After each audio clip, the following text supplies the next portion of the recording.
Nah guys, kembali lagi di channel Apri Sitorus, di mana channel ini akan memberikan diri kamu suatu informasi baik dari sisi pekerjaan, asmara, keuangan, ataupun dari sisi kehidupan diri kamu secara general. Sebelum saya memberikan suatu informasi terhadap beberapa aspek yang saya katakan tadi, saya juga mengingatkan kepada teman-teman, informasi yang saya berikan terhadap diri kamu bukan suatu acuan ataupun suatu keputusan untuk kamu terima dan untuk kamu ambil. Saya hanya bisa memberikan diri kamu suatu informasi berdasarkan kartu yang saya pegang ini. Diri kamu hanya bisa berencana terhadap kehidupan kamu, akan tetapi dibalik dari informasi dan perencanaan tersebut, lagi-lagi yang menentukan adalah Sang Pencipta.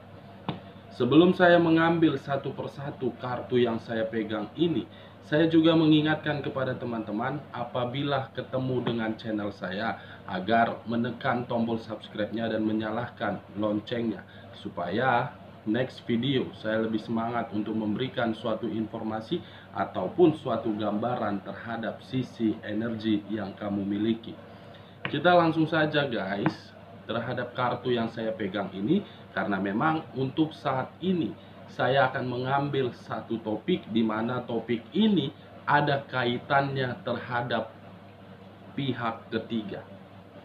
Saya akan berusaha untuk melihat situasi apa yang sedang dia pikirkan untuk saat ini. Kita langsung saja guys.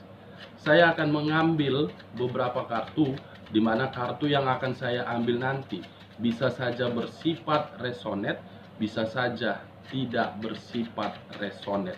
Semuanya saya kembalikan terhadap pemikiran kamu, semuanya saya kembalikan terhadap sisi energi yang kamu miliki untuk saat ini. Kita akan sama-sama melihat guys, bagaimana situasi yang sedang dipikirkan oleh pihak ketiga tersebut.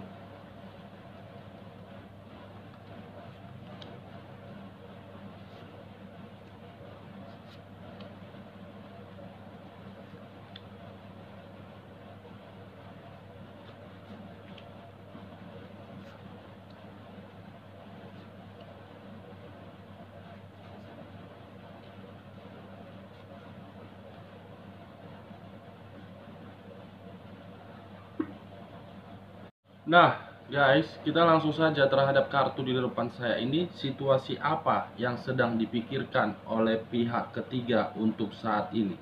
Apakah situasi yang benar-benar bersifat positif atau memang situasi yang benar-benar bersifat negatif? Kita langsung terhadap kartu pertama. Muncul kartu The Chariot. Sekali lagi muncul kartu The Chariot, di mana kemunculan kartu The Chariot ini berbicara terhadap unsur air yang berlambangkan 3 zodiak: Pisces, Cancer, dan Scorpio. Kamu bisa melihat sendiri kemunculan kartu yang saya pegang ini ada posisi warna putih dan ada posisi warna hitam. Seakan-akan posisi kedua warna tersebut menggambarkan situasi yang sedang dipikirkan oleh pihak ketiga di sini. Ada suatu perencanaan yang sedang dia rencanakan di sini. Apakah perencanaan itu untuk meninggalkan manusia yang pernah kamu fokuskan, atau memang perencanaan tersebut ingin mencari seseorang yang di atas derajat manusia tersebut? Di sisi lain, kemunculan kartu yang saya pegang ini seakan-akan mengarah terhadap situasi yang dimana situasi tersebut harus bisa mengambil satu keputusan. Kalau saya mencoba terhadap manusia yang pernah kamu fokuskan dan menjalin suatu hubungan terhadap pihak ketiganya, manusia tersebut harus bisa mengambil satu keputusan. Karena ketika diri dia mengambil satu keputusan, saya melihat ada sisi keberuntungan yang akan dia dapatkan. Ada sisi kestabilan yang akan dia dapatkan. Karena memang untuk saat ini, apabila diri dia tidak mengubah situasi yang dia terima, yang dimana situasi tersebut berupa kekacauan ataupun berupa situasi emosional, dia tidak mengubah situasi tersebut, terus-menerus situasi itu akan menghantui diri dia. Di sisi lain, ketika diri dia tidak mengambil satu keputusan, pihak ketiga di sini secara perlahan-lahan akan membuat kehidupan manusia yang pernah kamu fokuskan akan berada di dalam posisi yang tidak tahu harus berbuat apa. Kenapa saya mengatakan tidak tahu berbuat apa-apa? Karena memang ada situasi hitam dan putih.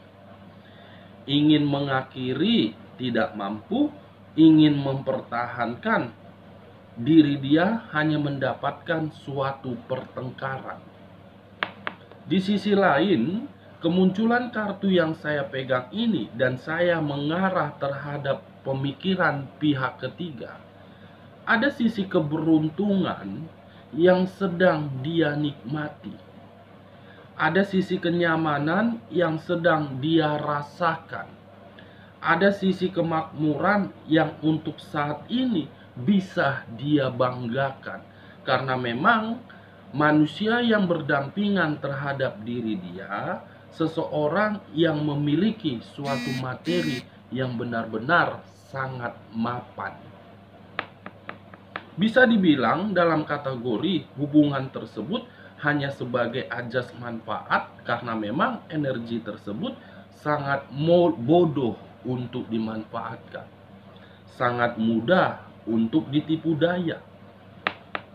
Kalau saya mencoba untuk memutar balikan perkataan saya, bisa saja manusia yang pernah kamu fokuskan menjalin suatu hubungan terhadap pihak ketiga, di mana pihak ketiga tersebut memiliki suatu derajat yang luar biasa.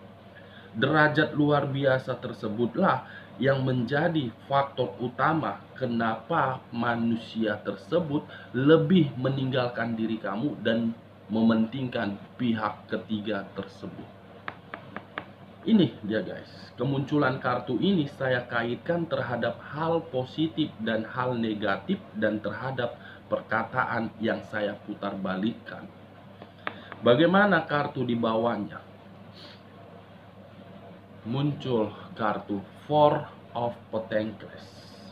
Di mana kemunculan kartu Four of Pentacles ini 4 koin yang dimiliki oleh satu orang.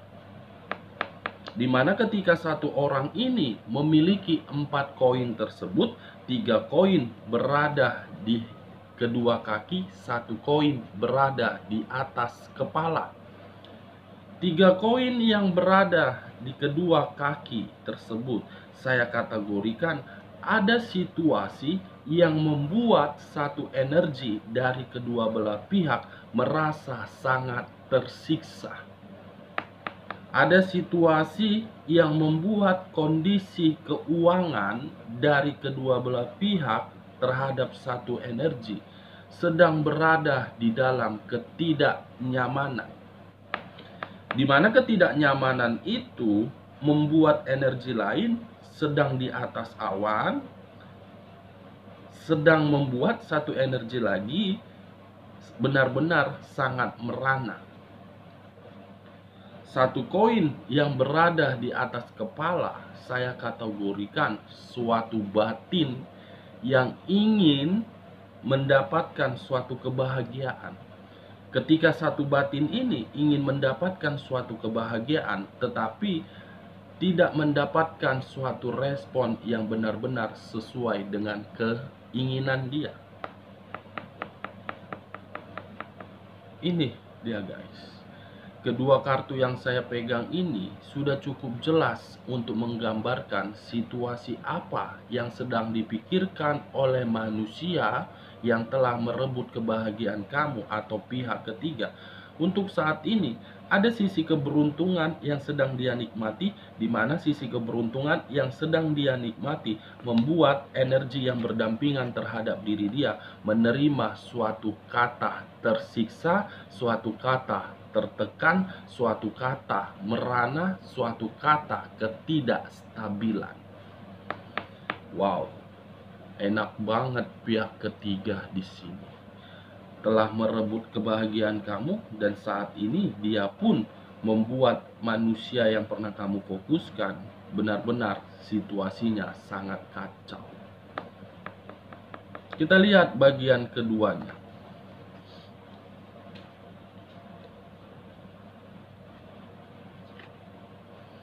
Muncul kartu ini.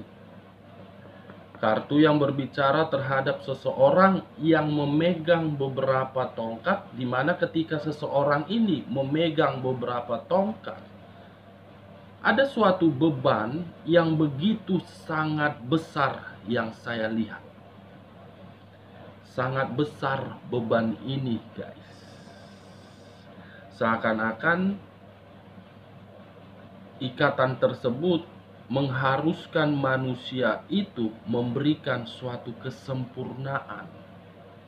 Seakan-akan ikatan tersebut membuat diri dia berada di dalam situasi kebodohan. Hubungan itu menjadi beban di dalam pemikiran dia. Memang secara realita diri kamu melihat diri dia bahagia, tetapi di balik kebahagiaan itu ada beban yang dia pegang, ada beban yang dia pikul. Beban itu bisa saja saya kategorikan di dalam sisi keuangan.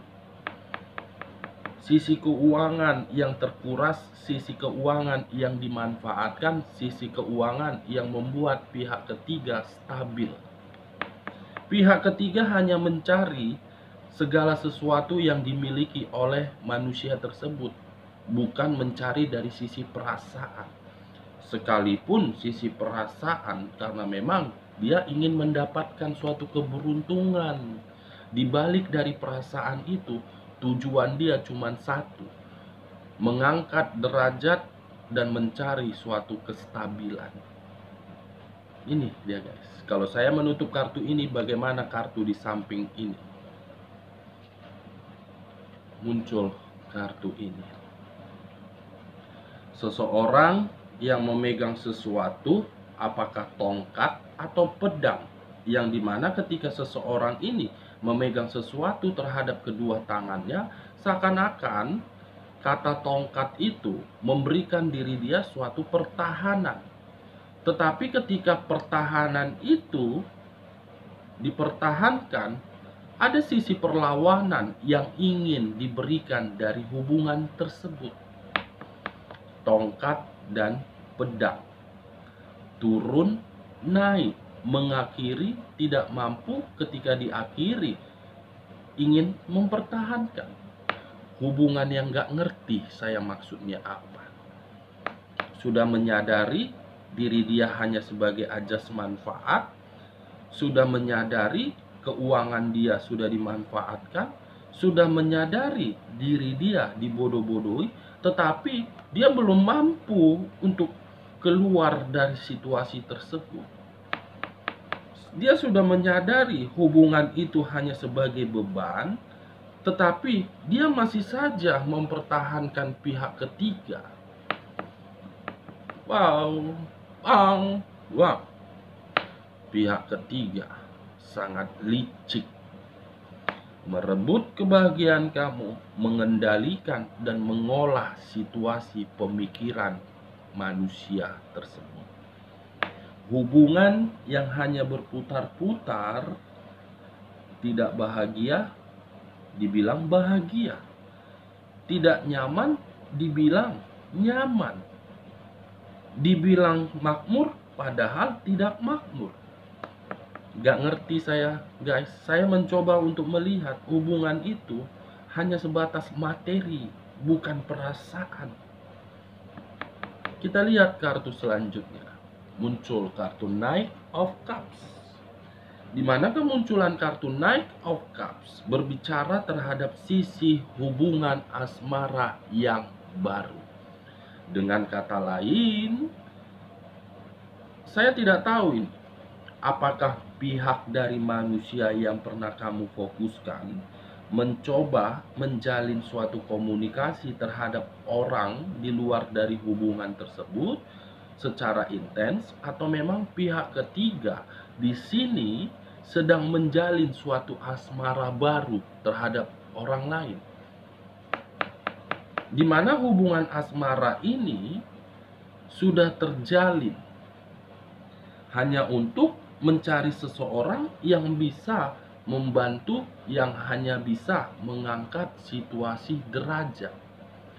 Kenapa saya mengatakan terhadap hal tersebut? Karena memang kemunculan kartu Knight of Cups ini, seseorang yang menaiki kuda, dengan kata lain seseorang itu memiliki materi yang luar biasa. Bukan hanya materi yang luar biasa, tetapi derajat yang sangat luar biasa. Seseorang yang memegang piala, seakan-akan piala inilah yang sudah terjalin asmara baru. Saya tidak tahu apakah manusia tersebut atau memang pihak ketiga sama-sama ingin mencari hubungan seperti apa sih ini, berputar-putar, beban, tersiksa. Tapi ujung-ujungnya kedua belah pihak sama-sama ingin mencari asmara baru. Ya ibaratnya hubungan kotor pasti jatuhnya ke kotor juga. Kamu beruntung ditinggalkan oleh manusia tersebut, karena secara tidak langsung kamu diperlihatkan bagaimana sifat dan wujud dari watak manusia tersebut. Ini ya guys, kita lihat kartu di bagian ketiganya, apa yang akan terjadi untuk kedepannya. Wow, muncul kartu The Two of Cups. Suatu pertemuan yang akan terjadi untuk kedepannya, di mana pertemuan itu akan saling memberikan suatu keputusan, akan saling memberikan suatu kenyamanan dan kebahagiaan. Dengan kata lain, kemunculan kartu The Two of Cups, pendukung dari kartu Knight of Cups, asmara baru yang sudah terjalin melalui situasi pertemuan. Apakah pertemuan ini terhadap ruang lingkup pekerjaan, atau memang sengaja melakukan suatu pertemuan agar diri dia mendapatkan asmara baru. Ini yang saya lihat dari kedua belah pihak tersebut untuk kedepannya. Saya tidak tahu apakah jatuhnya terhadap manusia yang pernah kamu fokuskan atau memang pihak ketiga. Setidaknya kedua kartu ini sudah cukup jelas untuk menggambarkan situasi ke depan. Akan ada suatu pertemuan yang dimana pertemuan itu berupa asmara baru. Kalau saya menutup kartu ini, bagaimana kartu selanjutnya? Muncul kartu The Fool, di mana kemunculan kartu The Fool ini, seseorang yang bergerak, yang berusaha mencari sesuatu, tetapi ketika diri dia mencari sesuatu tersebut, dia tidak paham apa akibat dan sebab yang akan dia terima. The Fool, suatu kebodohan. The Fool, pertemuan yang akan mengarah terhadap situasi kebodohan, pertemuan yang akan berbicara terhadap situasi kekonyolan. Dengan kata lain, asmara yang akan terjalin untuk kedepannya berupa asmara. Asmara itu tidak akan membuat diri dia merasa mendapatkan suatu keuntungan. Kalau saya berbicara terhadap sisi lainnya, hubungan yang selama ini dijalankan oleh manusia yang pernah kamu fokuskan terhadap pihak ketiga, itu merupakan hubungan the full, hubungan kebodohan, hubungan kekonyolan, di mana kebodohan dan kekonyolan itu mengharapkan situasi kesucian. Dia mengharapkan situasi kesucian setelah memperlakukan diri kamu dengan seenak-enaknya. Ini manusia keturunan Dajjal atau memang keturunan Firaun? Memperlakukan orang lain seenaknya ketika diri dia mendapatkan perlakuan tidak menguntungkan terhadap diri dia dari orang lain. Justru diri dia tidak terima. Dajjal atau memang Firaun? Firaun atau memang Cleopatra? Cleopatra atau memang Mississippi? Wow, luar biasa manusia ini. Untung dia berhadapan terhadap pihak ketiga, di mana pihak ketiga tersebut memperlakukan diri dia di dalam situasi kebodohan. Kita lihat kartu terakhir, muncul kartu ini. Wow, kartu kebahagiaan. Dengan kata lain, kemunculan kartu terakhir ini menggambarkan situasi terhadap keempat kartu ini. Pertemuan yang menimbulkan asmara baru, asmara tersebut menimbulkan suatu kesucian yang mengarah terhadap kebahagiaan. Untuk kedepannya, dari kedua belah pihak, saya menarik satu energi saja. Ada satu energi yang akan mendapatkan suatu ikatan, di mana ikatan tersebut di luar dari hubungan kotor yang dia jalankan. Di sisi lain, kemunculan keempat kartu ini apabila saya berbicara terhadap sisi negatif, di mana sisi negatif itu manusia yang pernah meninggalkan diri kamu, menginginkan suatu kebahagiaan, tetapi kebahagiaan itu justru membuat diri dia bodoh, di mana kebodohan itu sudah terjalin selama ini dan diri dia tidak menyangka pihak ketiga akan melakukan suatu pertemuan di luar dari diri dia. Oke guys, sekian dulu informasinya. Salam kartu tarot, salam zodiak.